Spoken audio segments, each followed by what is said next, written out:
know I had a little bit of a flub there towards the end about how to define compression factor with a little not or not. That was the beginning of the lecture. I actually know the solution, but I've wasted so much time. I'll maybe cover that some other time. Maybe I'll send you an email. So anyway, again, to remind you, at the beginning of last class, oh hell, let me just do it. I think I worked it out. The question was, and I'm guessing I'm going to do this right, so if I'm not, then I'm going to just cut this out. RTP, therefore ZRT,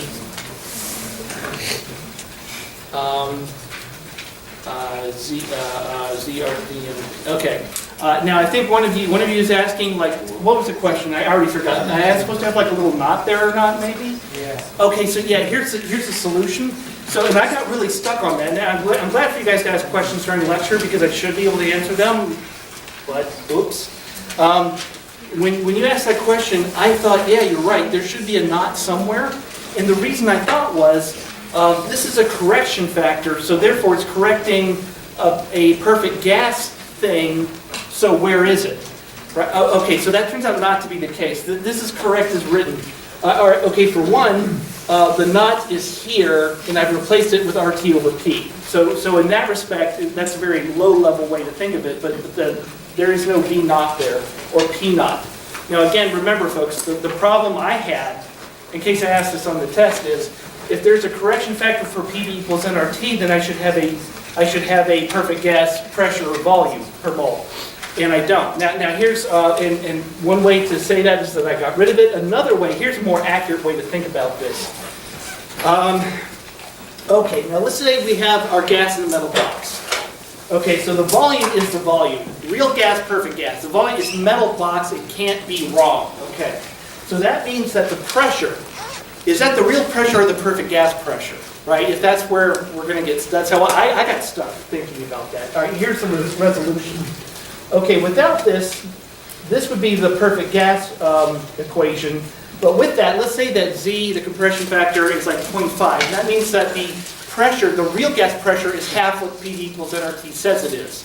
Now, it turns out that this is not P naught. It is not. This is the real gas pressure. The reason is, if this is half, then that pressure also has to be off by half to balance. That makes it the real pressure, not the perfect gas pressure. So there is no knot. I'm not missing a knot. So, all right? Is that all right? Yeah? Okay, hopefully I got that. No, and again, I'm only bringing that up because I'm perfectly glad for you folks to ask questions in class. I will stop and try to answer them. If I flub, about half the time, I'll do a little handout. Anyway, okay, so I do want to, we're on chapter 2 now, and I don't have a page-by-page daily reading because this is all brand new, book's new. And, but I think that we'll be through chapter 2 by the end of next week. I think I put that in an email. And yeah, so here we are, chapter 2. And chapter 2 is about work and heat, and internal energy. And I'm going to start with work. We're going to do work today. Then a little bit of heat. Heat is unfortunately way more complicated. If you went ahead and read chapter 2, I don't say too much about heat other than I put energy into the magic piston. I put energy into the magic box. And that's how I leave it. So it seems like there's not much to do with heat, but actually that's completely wrong. It just shows up in chapter 4. And then the 2 sum into internal energy. Okay, now before I do that, I want to point out that from a molecular standpoint, because remember, a lot of this is trying to understand molecules, and we do that with these crude macroscopic gas in the balloon 1800s type tools, and that's kind of incredible we can do that. So I want to show what work is from a molecule standpoint. And work is when we're compressing. We're going to do work on gases.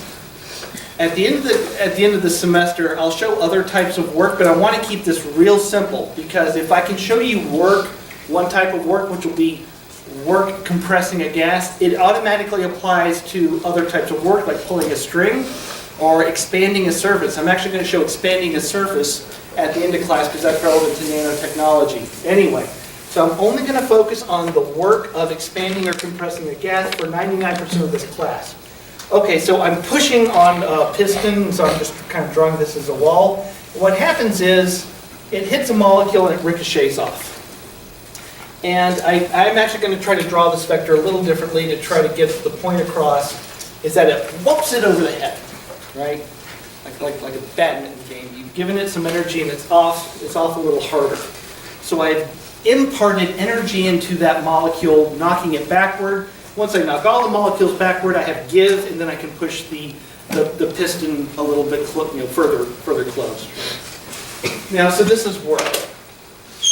Now, what I'm trying to get to, I mean, this is like childish, right? What I'm trying to get to is the difference between work and heat. So let's cover heat. How is work different than heat? And the answer is, from a molecule standpoint, not really at all. Because in heat, I'm counting on you folks having, some decent level of background knowledge of physical stuff. Heat is thermal motion, right? So if I can shrink myself down and look at this metal piston, I can see the atoms are kind of like, they're going to win this because they have some energy. And so I'm going to represent that like this. So this means it's a little shaky, like after a good bender. And so I thought you would go, ooh, anyway. Okay, so this thing is shaking, but for a different reason. It's just shaking in an incoherent manner. That's the difference. It's still motion, and when a molecule runs into it, it still gets bopped. It still flies off with more energy. The only difference to the molecule, there's no difference. It got bopped over the head. They're the same. The only difference is to the observer. Outside, we see a coherent motion that's measurable. In this, it's not nearly as obvious. But to the molecule, it's the same thing. So, and this is important when it comes to the description of energy. Internal energy, and I'm just going to introduce this and then I'm going to stop. We call this U. I've been meaning to look up why it's called U. There's actually interesting reasons why some of these things pick up the letters that they do. And anyway, I meant to look that up. Now, that's internal energy, but as I emphasize in the book and in this class, energies are not useful. It's changes of energy, because that's how you get stuff done. And I'll always start with the partial, because partials are the lowest level that we set things up. They get integrated such that they can be measured. And the partial of internal energy is the sum of work and heat. And those get integrated. And again, I try to be really careful about that, because using the correct symbology. It is important. There are a couple of times if I flood the symbology, the calculus symbology, it changes its meaning. So I'm going to be kind of careful about that. Now, again, the point is that the internal energy, this energy that this molecule has, can change by doing work on it or heating it. And it's really the same to it. It couldn't distinguish that. Only to the observer is there a difference. Okay, now, talking about thermodynamic functions changing, I'm going to go off into, I'm going to go off in kind of a mathematical tangent, but let me explain why. I'm not quite doing this in the right order. I'm doing things a little differently this time because, again, I wrote my own book. I want to point out that maybe don't even write this down, it's fine if you don't. Work is going to be a change in some kind of exterior pressure working on the magic piston. And the piston, of course, changes its volume, and that will be our change in work. And there's a minus sign, it's a convention that engineers don't share, by the way. I know you folks have no minus sign. I'll explain the minus sign. It's just a convention. For now, there's not a lot of meaning to it other than in chemistry, we traditionally call work with call this with a minus sign. It's because of our emphasis on the system, and engineers emphasize the surroundings. So anyway, I'll explain a little bit more. Okay, so anyway, this is our definition of work. And I'm going to stop there. And I'm going to start doing some math stuff. All right, so I'm going to go kind of on a crazy tangent. and then I'm going to come back to work. What I'm going to do is I'm going to point out that this mathematical form is actually really quite odd. It does some really strange things, despite how simple this is. And we've already seen, as per the discussion at the very beginning, ZRT equals PV has nuances that kind of even get me confused, right? And this guy, as simple as that is, actually has some really strange properties. So anyway, I'm going to just half erase the board, and I'm going to go off on a weird tangent on calculus. And what I'm going to talk about are exact versus inexact partials. So, oh hell, I'll spell it out. I try not to use too much shorthand, but anyway, partial changes, right? So, what work is an inexact partial. Change in work, the word for that is inexact. I'm going to explain what that means. It really does some crazy things I bet you've never seen before. I bet, although you engineers probably have, because you've already seen all of this. Anyway, you chemists have it. To explain inexact, I'm going to start with exact because that's actually easy to understand. And I'll explain it by showing how inexact is everything exact isn't. Anyway, so this is a little funky. So let me do exact first. And again, I'm talking about a partial. So let's talk about the change of a function, right?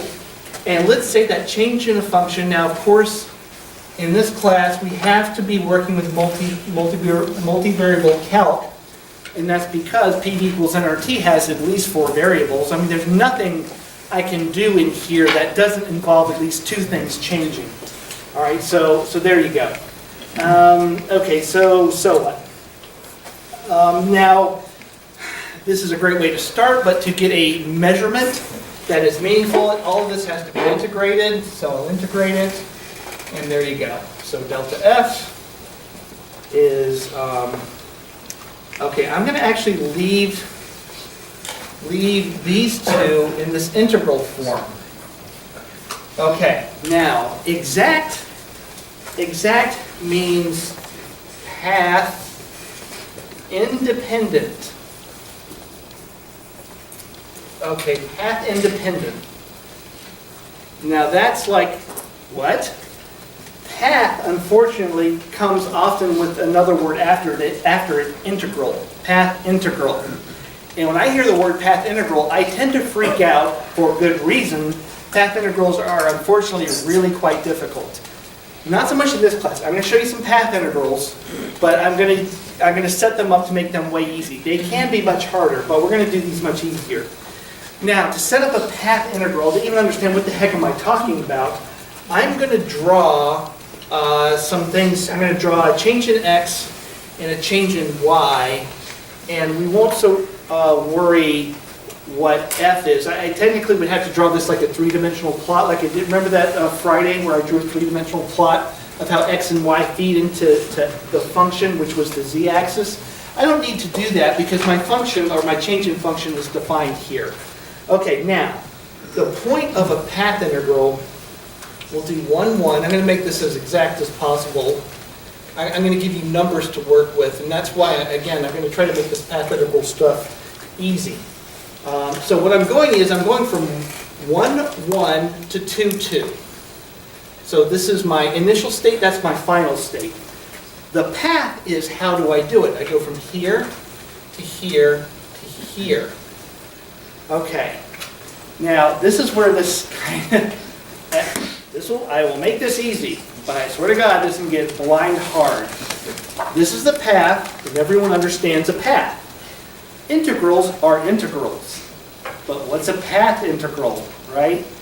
That's a different beast. Now what happens is that I have to incorporate this information. I have to follow the path while I'm integrating, right? That's like, oh, what the heck is that? So there you go. I have to follow this path. I know what this path is. I know what integrating is, but I have to follow the path while I'm integrating, and that sounds like, what the heck are you talking about? The best way is to do an example, and again, we're going to do this example, and it's really not that hard. By the way, the other path we're going to follow is going to be that one. Okay, so we'll call this 1, 2, and 3. Now the sum of 1 and 2 will equal 3. They started in at the same spot. Okay, so again, not too bad. Okay, the way a path integral works is, let's follow step 1. The way a path integral works is you communicate the information of the path using the appropriate limits and making that work with the partial. Okay, in this case, what we're doing in path 1, we're going from y equals 1 to y equals 2, right? And I've got y dx plus x dy. X dy. Okay. Now, how is x changing? I'm not quite doing that. I should write the integral thing twice, but I'm not. I'm being lazy. Okay, how is x changing? What's dx? Instead of 0, just gets wiped out. Okay, very good, very good. See, it's not that terrible. Okay. What I can do is, because I'm left with an integrand that is y dy. Sorry. You notice I took x out because x is constant, x is 1. Okay? 1, again, because the integrand is y, the x can come out. And it's, if you get confused, look at it, the x is not changing. So x is 1, and the integral of dy from 2 to 1 is, of course, 2 minus 1, and so that's 2. Okay. Now, integrals are like areas. No, 1. 1? Are you sure? Yes. I'm looking at my notes wrong, sorry. So when I screw up, it's because I'm trying to simultaneously work it, but look at my notes so I don't screw up, and then when I do the both, I get crossed. Anyway, I screwed up. Sorry, thank you. 2 minus 1 is 1. Okay. Now here's an aside. Here's an aside. What I've done is, now don't even bother with this. All right, just pointing out again, first semester calc stuff. If I'm integrating an area and I've gone halfway, and then I do the other half, what is the total integral? Area 1, area 2. What? Sum. Sum. It's the sum of the two. Okay, again, I don't want you to write that down. But the integral, the path integral is 1 plus 2. Okay. Integral 2 is, the path integral 2 is x equals 1, x equals 2. I'm sorry I'm crowding this so badly. It's again because I just don't have that much room on the board. And y dx plus x dy. Okay, unlike last time, how is y changing? It's not. Y is not changing. And like last time, I can take out the y. I'll be trying to write a little bit bigger. I can see that, and I'm not screwed up about, okay, yeah, the final x is 2, the initial x is 1, and I've got dx. Okay, it's a little bit different because I got a 2. The y is 2, y is a constant 2. And then, according to me, 2 minus 1 is 2, so this is 4. Okay, maybe not. So that integral along that path is 3. Question? Where does the x and the y go in front of the integral? Well, now see, again, now the whole trick about path integrals is communicating the path via limits and working with the partial appropriately. Let's do the first one. X is not changing, so whether I integrate x or not doesn't matter. There's no change in x, so this has to be 0. Now, when that leaves this guy, and hopefully that's yeah. So it leaves this guy. The partial is y, and x is, and it's literally this simple. X is not y, so it can come out the integral. Another way to see this, which is entirely equivalent, is that in this first step, remember I'm doing leg 1, the first step, x is constant, it's 1. No, I understand how x comes out of the integral. How does it end up in the ending 1? Why isn't it like 1x? No, it is 1. X is 1. It's not 1x. If x, what you're described as a line, by the way, is a line, this is a constant. See what I mean? If the function was x, that's a line. X is not a line, x is technically it's not changing, right? X is just 1. I just plugged in what it is, 1. Gotcha. Right, sometimes I think you actually overthink these, which is understandable because you're seeing this for the first time, but there you go. So, okay, now what we're doing next is, because I do not have another board, I'm going to have to just wipe out what I wrote on top and do the third step. Now this one actually will get you a little cross-eyed. I'm almost going to belie what I just said a second ago in response to the question. All right, for path 3, which is going to be equal to 1 plus 2, we hope, the way you do this, now you're going to see how path integrals can actually be kind of tricky. What you do, sorry, let me before I say that so you don't get lost. Let me see what I do in my notes. Make x equals y. Okay. Now you see why this is a bit trickier. In the third case, you're following a path, a diagonal path. It's a little bit harder. But the shortcut is x is always equal to y. Right? Because that's like the definition of x equals y is the definition of a straight line that goes through 0. Right? I chose this particular set of coordinates to make that as easy as possible. So if x is equal to y, then what you can do is get rid of all the x's, or you can get rid of all the y's as well. I just got rid of the x's, and I made them all y's. And what you end up with is y dy plus y dy. Y dy y. Why did my cat throw up this morning all over my bed? Okay, and so this ends up being y equals 1 to 2. 2y dy, and I'm going to trust that you recognize this as y squared. 4 minus 1 is 3. There you go. 3 equals 3.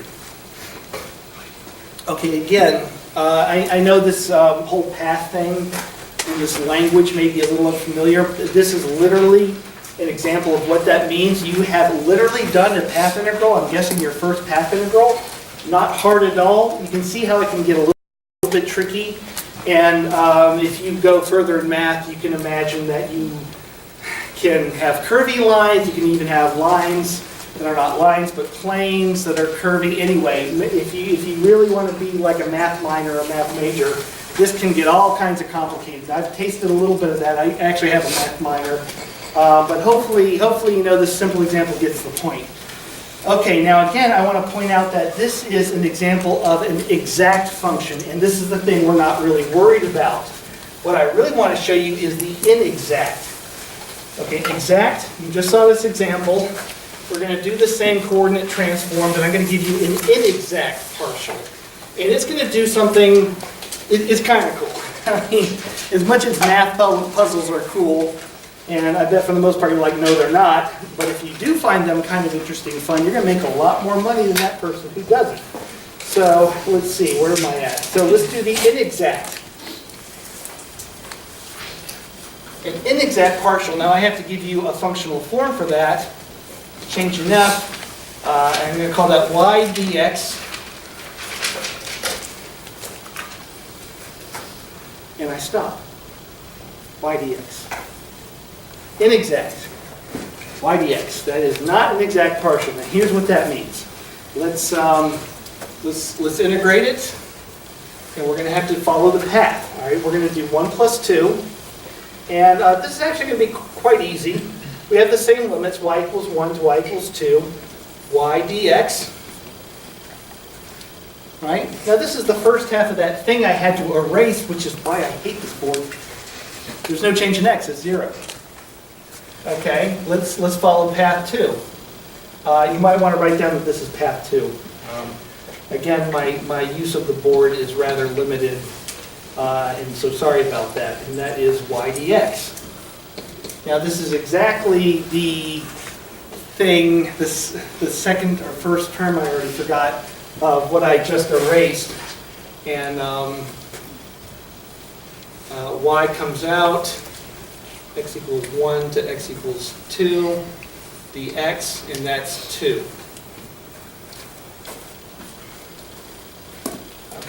So the result should already be concerning to you. It's not as great. Okay, now let's do 3. Path 3, which used to be equal.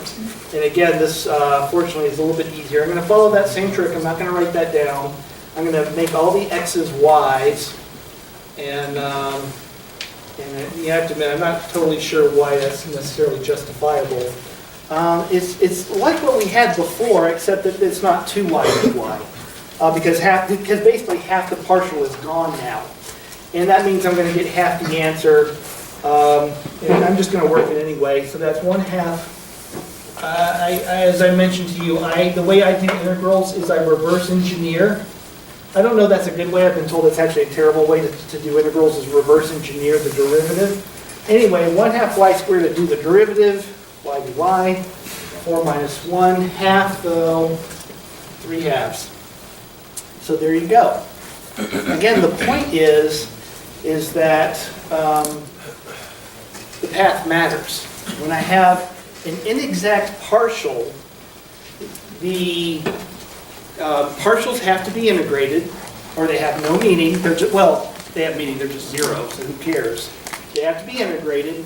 And now my point to you is that the path, or the way that you do said integral matters. It'll change the result.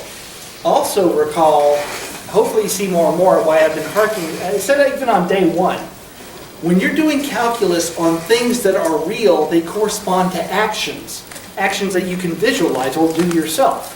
So if this is work, the kind of work, the amount of work you do depends on how you do it. And that obviously makes immediate sense, right? You work efficiently or inefficiently. So there you go.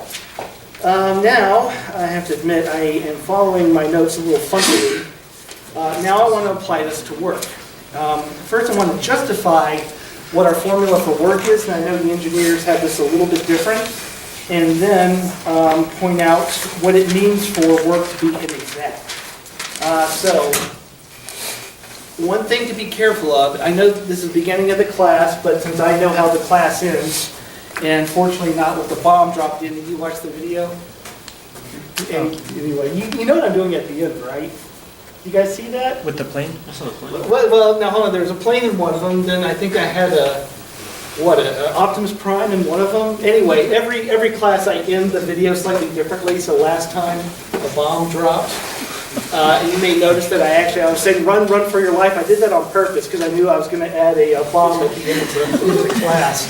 So get out if you're a monkey. I got to remember that too when I go back and do the video. Anyway, so what I want to point out to you is that this whole exact, inexact, this never ends. I am going to be talking about exact, inexact from now on. It is terribly important you get this right. So, okay, before I go further, so I said I was going to work on work a little bit more. And work, and I'm going to develop the formula for work. It will be inexact, by the way, and then I'll show you what that means to be inexact. And I'll actually use graphs. I try to do things differently. Use the best tool to get across the information best possible, mathematically, graphically. Those are kind of the only 2 ways I have. So I'm going to do this one graphically when it comes to inexactness of work. We're going to do work, and then we'll do heat second. Okay. Now, work is generally defined as, this is a little bit, I don't know if this is very meaningful, but I almost always see work defined the same way. Energy that can raise a weight. I don't mean the Nazgul type of weight from Lord of the Rings. I watched the marathon. I mean, just like a regular weight. Now, that's all fine and good. I think that's kind of high schoolish. What I really prefer at a college level is to point out that work is in the eye of the beholder. You can perceive work because you can perceive a weight being raised. Heat is a lot harder, but they are the same. So anyway, that's more of a college level explanation. Let's see. It's also directional. And this is where that freaking minus sign comes from. That actually causes all kinds of problems, but it needs to be in there. And by directional, what that means is, I'll write down the partial force dotted into a change in distance. And I'll pick x. I'll make that a vector. Now, this is from your physics mechanics class. Oh, and that is not, that is a mark in the board. Do not think that is a dot. Ooh, that was clever of me. I'm so clever. Yay, okay. Dot product matters. You'll see that in a minute. That's where that minus sign is going to come from, that pesky minus sign. And trust me, that minus sign causes all kinds of problems later on. Okay, now I want to start with this definition of work as force times distance, because that one probably is ringing through your ears. And now I want to relate that to pressure, because I've already blabbered on about how much I like to do work only in the context of gas, because why not? I want to make this as easy as possible. And now I will draw the magic piston. And actually, it was only before class did I read that. I was like looking at this thinking, wait, what are the various parts of the piston? And I realized this is the piston. And I'm sure you engineers already know that. And here's a hand. Looks more like a paw. I'll draw a paw. Cat threw up on my bed. This is bad kitty. Okay, so I think that's, yeah, I tried to do that with a little perspective. You know the area is A. Of course, there'll be gas in here. So that's the piston, right? And the body is what? The cylinder body. So I've been calling the whole thing a piston, so that was wrong. I just figured that out right before class. Okay, now the exterior cat paw can push or pull, and there's your direction. And of course, direction is that the piston goes in and out. Okay. Now, if the cat pushes inward, we'll call that 0 degrees. And if it pushes outward, again, direction, that'll be 180 degrees. And again, that's going to matter. Okay, so now to relate this to pressure, recall that pressure, there's a certain pressure in here. And recall that is force over area. So you can see that to get work in the form of pressure and volume, what I would do is get pressure. And it needs to be exterior pressure because, the cat is responsible for all of this. I don't quite know how anything's going to change unless there's something happening on the exterior.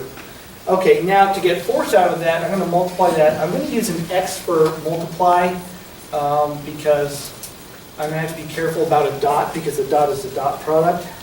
And then I'm going to dot that into my change in X.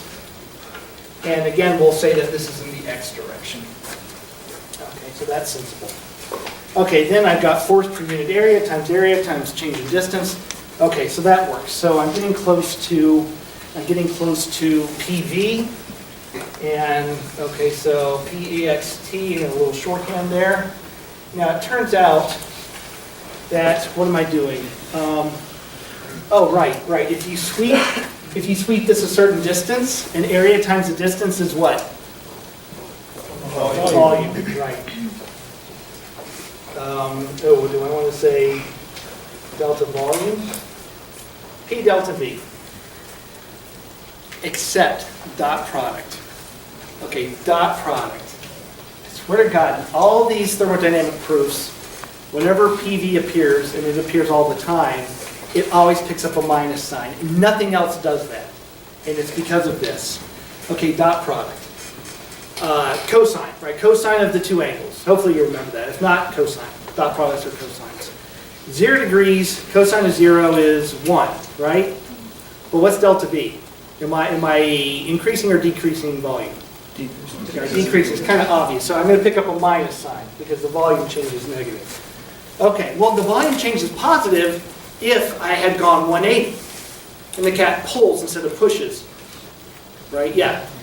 Okay, what's cosine of 180? Minus 1. Minus sign. I always pick up a minus sign. So in chemistry, and according to the International Union of Applied and Pure IUPAC, work is minus, oh, you know what, I integrated it, didn't I? Sorry, I'm just trying to be a purist. Work is minus exterior pressure, change in volume, not there's a negative. I know you engineers do that with the positive, and again, that's because you're taking the standpoint of what happens on the exterior, you as an external actor. That makes sense. But in chemistry, we think about what's in the pot. That's our focal point. We're inside the cylinder, not outside. And that means that we're going to pick up a minus. What happens on the outside is minus what happens on the inside. So that's where that comes from. Now, there's actually another reason why that minus sign is there, and it has to do with entropy. And I told you I'm going to teach this class from the standpoint of entropy, but I just want to point out that what I've done now is just kind of justify in a very hand-wavy way why there's a minus sign.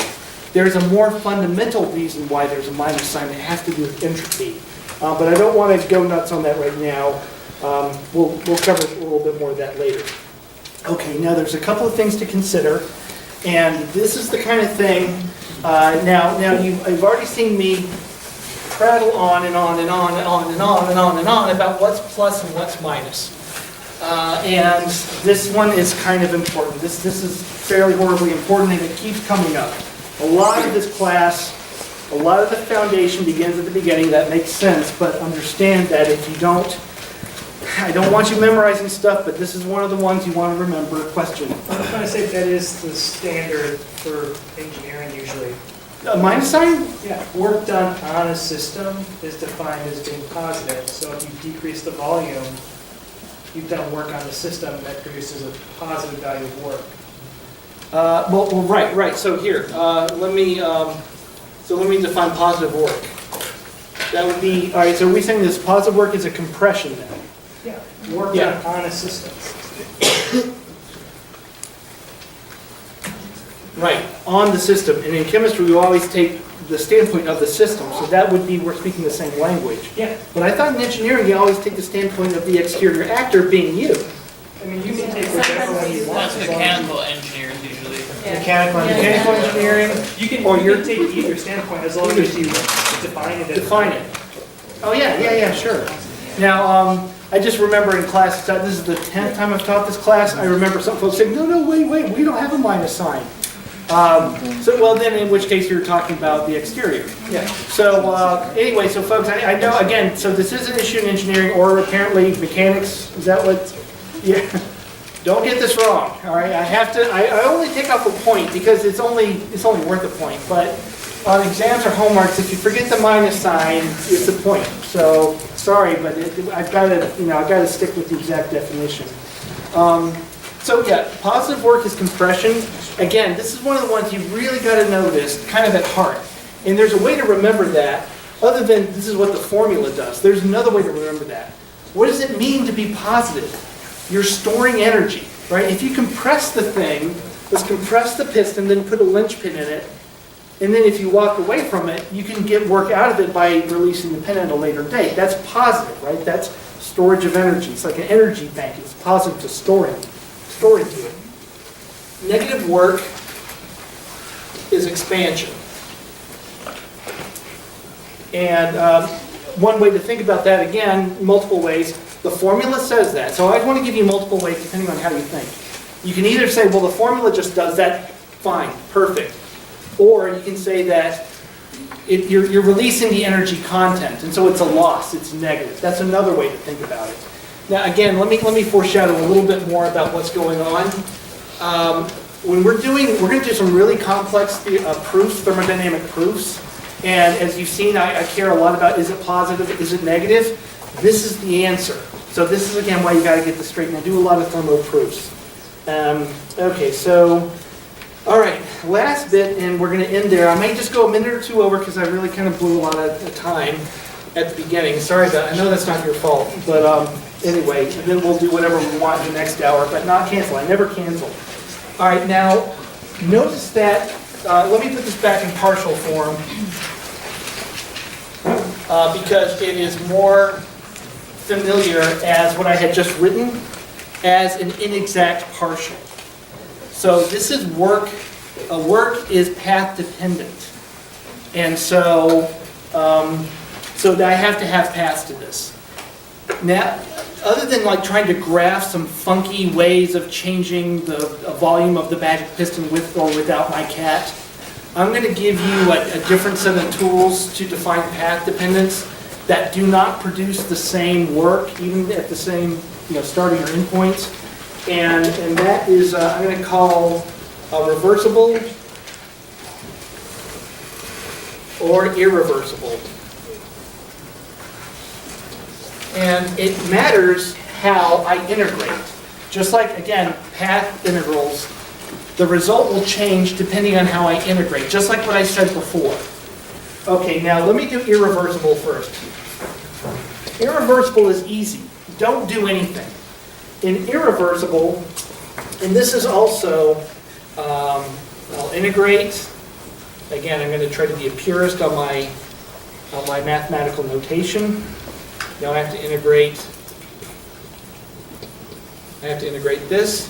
Now what happens is in irreversible represents reality more accurately. Actually, reality pretty much is irreversible. Most machines are irreversibly working machines. And that's bad, by the way, but it's just how we build things. Irreversibly is a car engine. There's a explosion, a very small explosion in the cylinder body, as I'm just learning, in the cylinder body, and that creates a sudden increase in pressure, and then the piston moves after. This is actually a bad way to do this, but I don't know. Tell me to do something else and we'll do that. But this is the best we got. Okay, now the thing about a sudden increase or decrease is easier to explain in an expansion.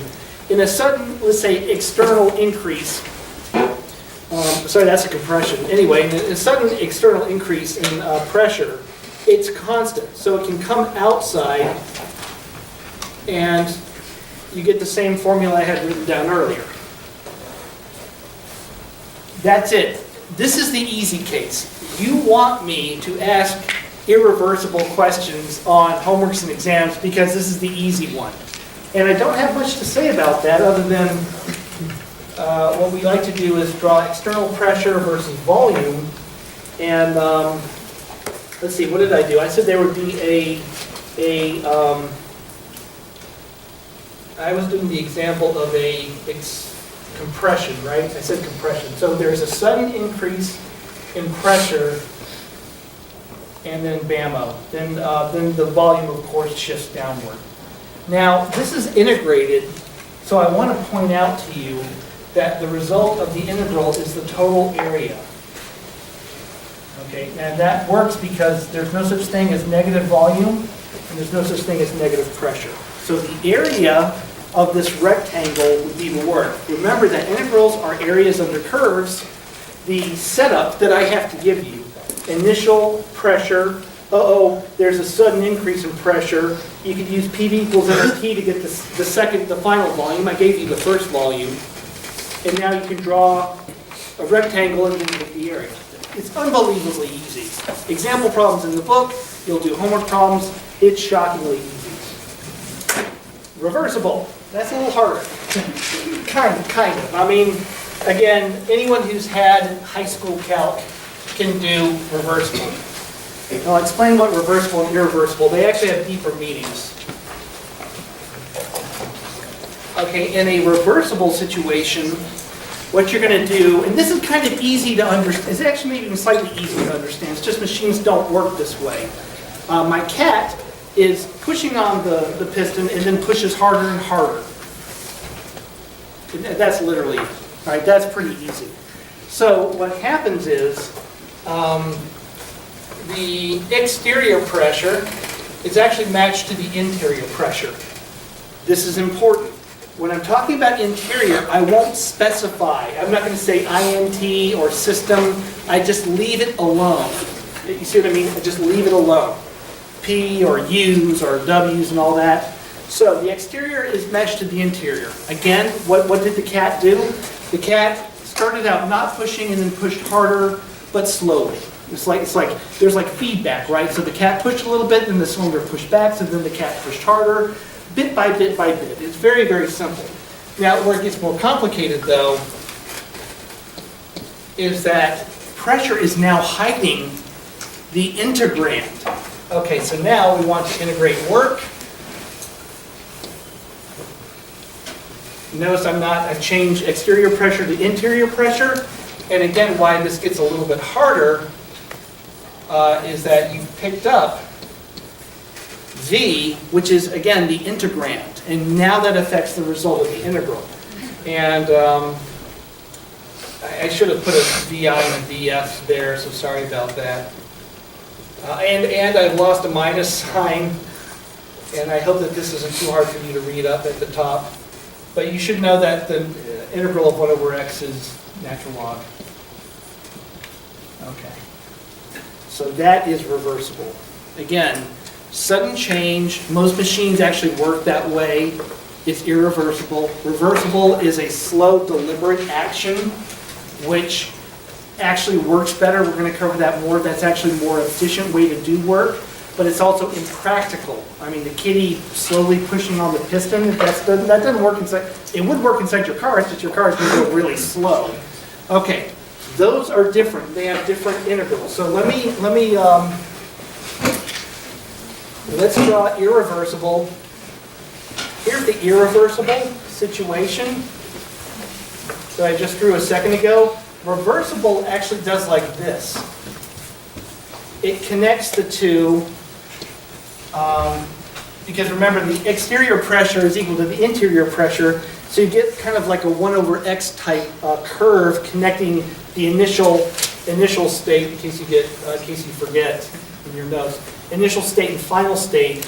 It actually gets connected by this little curve here, and then it has this area, and that area is not the same as the irreversible. The area is the works are not the same. So depending on whether we're talking about a car engine where there's a sudden exterior pressure from an explosion of gasoline, sudden exterior pressure increase, or kitty comes along after throwing up on my bed and slowly pushes on it, you actually get different results for work. And so, yeah, so there you go. That's the path dependence.